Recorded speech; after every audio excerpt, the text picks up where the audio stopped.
നമ്മൾ ഈ വിഷയം എടുക്കുന്നു, അതായത് കോൺഗ്രസ് CJP എന്ന പേര് മിണ്ടുന്നില്ല. ഏതോ ഒരു വിദ്യാർത്ഥി പ്രക്ഷോഭം എന്ന നിലയിൽ അതിനെ അഭിസംബോധന ചെയ്യുന്നു. പക്ഷേ അത് അവരുടേതാക്കി മാറ്റാൻ ഉദ്ദേശിക്കുന്നു. അത് നമുക്കതൊരു വാർത്തയായി തോന്നി. നമ്മൾ ഇന്നൊരു വിഷയമായി നമ്മളെടുത്ത് ചർച്ച ചെയ്യുകയാണ്.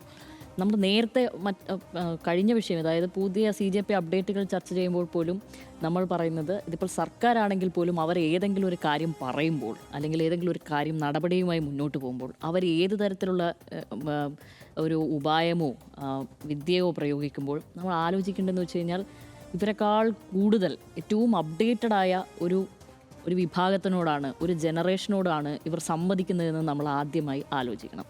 അപ്പോൾ അതിൽ എന്ത് രാഷ്ട്രീയ കളികളുണ്ടെങ്കിലും അതിനോട് മിണ്ടില്ലായിരിക്കും, ചിലപ്പോൾ ആ ഘട്ടത്തിൽ മിണ്ടില്ലായിരിക്കും. പക്ഷേ ഇതിൻ്റെ മനസ്സിലാക്കലുകൾ മുഴുവൻ ഇവിടെ നിൽക്കുന്നുണ്ട്. ഇപ്പോൾ ഈ സമരവേദിയിൽ ഈ വിദ്യാർത്ഥികൾ ഉയർത്തുന്ന പ്ലക്കാർഡുകളും ഇവരുടെ ബൈറ്റുകളും ഇവരുടെ സംഭാഷണങ്ങളൊക്കെ കേട്ട് കഴിഞ്ഞാൽ, ഇവിടെയുള്ള ഇപ്പോൾ വലിയ രാഷ്ട്രീയ പ്രബുദ്ധതയാണ് നമുക്കുണ്ട്, വലിയ അറിവുകൾ നമുക്കുണ്ട്, ആഴത്തിലുള്ള വിശകലനം നടത്താനുള്ളൊരു ശേഷി ഉണ്ട് എന്ന് വിചാരിക്കുന്നവർക്ക് പോലും ഈ കുട്ടികൾ അറിവ് പകരുന്നത് പോലെയാണ് നിലവിൽ അവരുടെ പ്രവർത്തനം. അപ്പോൾ നമ്മൾ ഇവരോട് ഡീൽ ചെയ്യുമ്പോൾ, സത്യമായിട്ട് ഈ ജനറേഷനോട് ഡീൽ ചെയ്യുമ്പോൾ, നമ്മൾ സത്യമായിട്ടും ഒരു +2 തലത്തിൽ ഒരു അധ്യാപിക എങ്ങനെയാണ് ഒരു കുട്ടിയെ നോക്കുന്നത് എന്ന് പറയുന്നത്, അതൊരു ഭയങ്കര ഒരു പീരീഡാണ്. ഒരു വിദ്യാർത്ഥിയുടെ ജീവിതത്തിലും അവരുടെ ഒരു കരിയറിലും എങ്ങനെയാണെങ്കിൽ പോലും അതൊരു ഭയങ്കര ട്രാൻസിഷൻ പീരീഡാണല്ലോ ഇവരുടെ ജീവിതത്തിൽ. അങ്ങനെ കൈകാര്യം ചെയ്യുന്ന അതേപോലെയുള്ള ഒരു ജാഗ്രത ഇതിൽ പുലർത്തണമെന്നുള്ളതാണ്. കോൺഗ്രസ് അതിൽ നിന്നും മാറി ആ നാണയം ഇങ്ങനെ കള്ളനാണയം പൊളിയുന്നത് പോലെ, വെളിച്ചത്താവുന്ന പോലെ, ചെമ്പ് തെളിയുന്നത് പോലെ അത് തെളിഞ്ഞ് വരിക എന്നുള്ളതാണ്.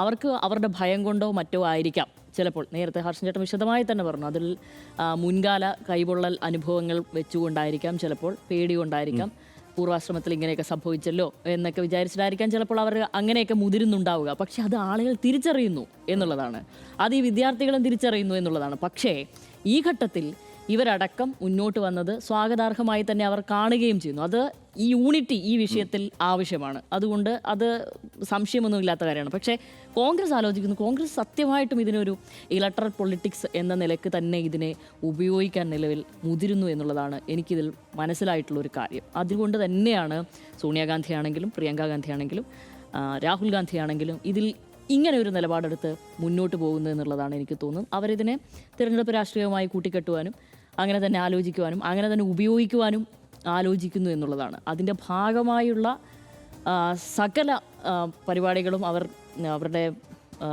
സംഘബലം ഉപയോഗിച്ചും അതുപോലെ തന്നെ സോഷ്യൽ മീഡിയ ഉപയോഗിച്ചും അവരത് ചെയ്യുന്നു, വിജയകരമായി തന്നെ ചെയ്തു പോകുന്നു എന്നുള്ളതാണ്. പക്ഷേ ഈ മനസ്സിലാക്കലുകൾ അവിടെ ഉണ്ട് കേട്ടോ.